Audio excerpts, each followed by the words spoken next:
गणपतीपुळेच्या श्री गणेशाचे दर्शन घेतलं आणि जय विनायक मंदिर पाहिलंच नाही असं अजिबात करू नका।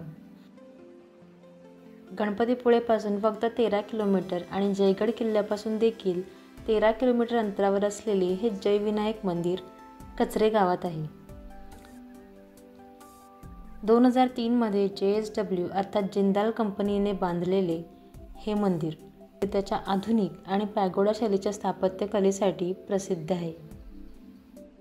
मंदिराच्या प्रवेशद्वारातून आत गेल्यावर सर्वप्रथम श्री गणेशाचे वाहन म्हणजेच मूषकराज यांची सुबक मूर्ती आहे। तर मंदिरात श्री विनायकाची शांत भाव असलेली भव्य पितळी मूर्ती आहे।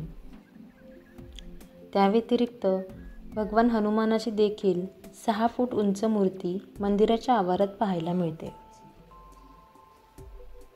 मंदिराचा एंट्रन्स तर सुंदर आहेच, पण मंदिराभोवती असलेली बाग आणि त्यातील असंख्य फुले पाहून मंदिराच्या आवारातून पाय काही बाहेर निघत नाही। बागेमध्ये एक छोटेसे तळे सुद्धा आहे, त्यामध्ये विविध रंगी मासे सोडलेले आहेत। मंदिर दररोज सकाळी 5:30 ते दुपारी 2 आणि संध्याकाळी 5 ते रात्री 9:50 पर्यंत उघडे असते। रत्नागिरी जिल्ह्यातील हे सर्वात युनिक मंदिर आहे। व्हिडिओ आवडला तर लाईक आणि शेअर करायला विसरू नका। त्याचबरोबर चॅनलला सबस्क्राईब करा, जेणेकरून तुम्हाला असे नवनवीन व्हिडिओज पाहता येतील। धन्यवाद।